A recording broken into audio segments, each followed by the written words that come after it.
Então tá, pessoal, boa tarde. Vamos fazer um breve comentário para não cansá-los mais ainda quanto a essa prova que houve nos dias 15 e 16 de setembro. Vamos começar pela prova do técnico.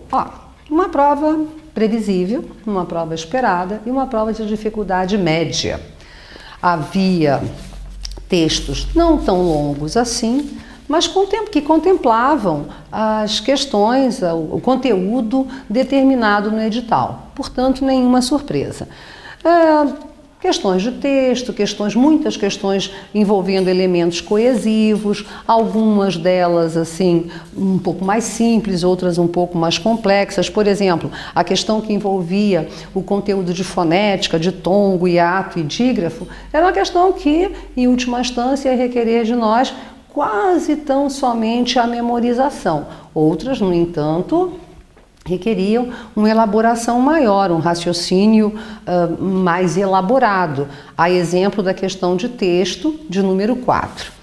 Uma prova bem feita, contudo, seria interessante que quem fez essa prova, portanto vocês que estão me ouvindo agora, estão me vendo, reparassem com um pouco mais de atenção, dedicassem um pouco mais de cuidado à questão de número 17.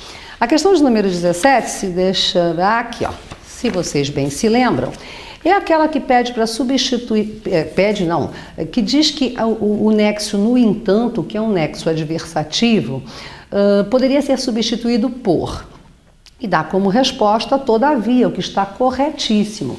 Contudo, eu, se tivesse feito essa prova, cuidaria um pouco uma possibilidade de uma outra resposta, um não obstante. Creio, portanto, que a questão 17 requer um pouco mais de atenção dos queridos alunos, dos queridos candidatos. Quem marcou todavia está correto, mas creio que cabe uma atenção maior. Os textos eram textos interessantes, textos da atualidade, nada nos surpreende nessa medida, uma prova bem feita, como aliás costumam ser as provas feitas por essa banca. Essa questão de número 17 requer um pouquinho mais da nossa atenção. Poderemos inclusive pesquisar, se quisermos, se vocês desejarem. Eu gosto bastante de um gramático que se chama Segala, bem tradicional. Leiam. Procurem na internet ou na própria gramática do professor Segala, a edição que eu tenho de 1994, na qual ele faz uma observação a respeito do nexo não obstante, do nexo todavia, do contudo, do porém, ou seja, nexos adversativos. Dando continuidade ao nosso comentário, peraí que eu vou subir novamente, chegamos à prova de analista.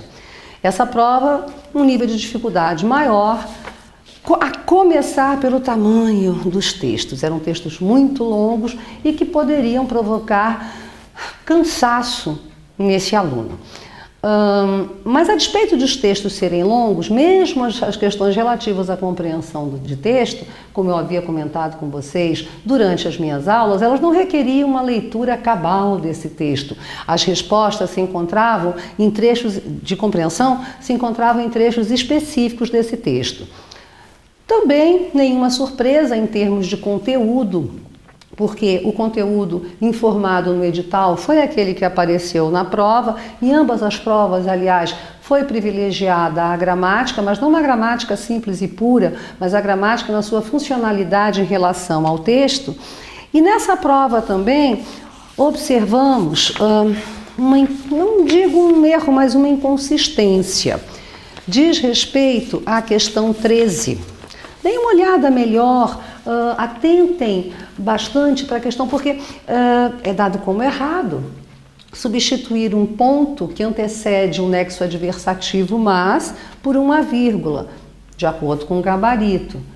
Ocorre que esse mais é adversativo, portanto, uma conjunção coordenada, por conseguinte, uma conjunção que admite a independência entre duas orações ou não. Posso, no lugar do ponto, colocar uma vírgula sem que isso altere substancialmente o significado básico desse texto.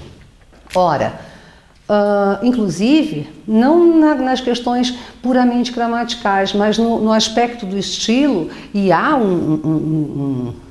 uma parte da gramática que estuda, que se chama estilística. Alguns estudiosos, inclusive, indicam que não se deve começar período com mas. Em se tratando de um texto, de um artigo assinado, foi uma opção do sujeito que o escreveu. Isso não invalida, contudo, o uso de uma vírgula e o mas iniciando com letra minúscula.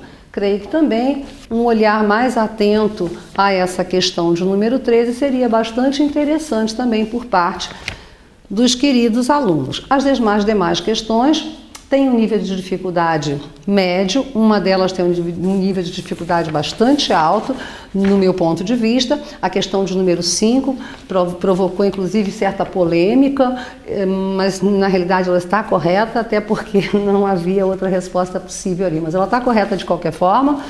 E as outras questões foram bastante bem trabalhadas pelo professor Zambelli nas suas aulas de gramática, e as questões de texto espero ter contribuído com vocês quando trabalhei. Era isso. Qualquer coisa, nos mandem um e-mail, estamos aqui para auxiliá-los. Beijo!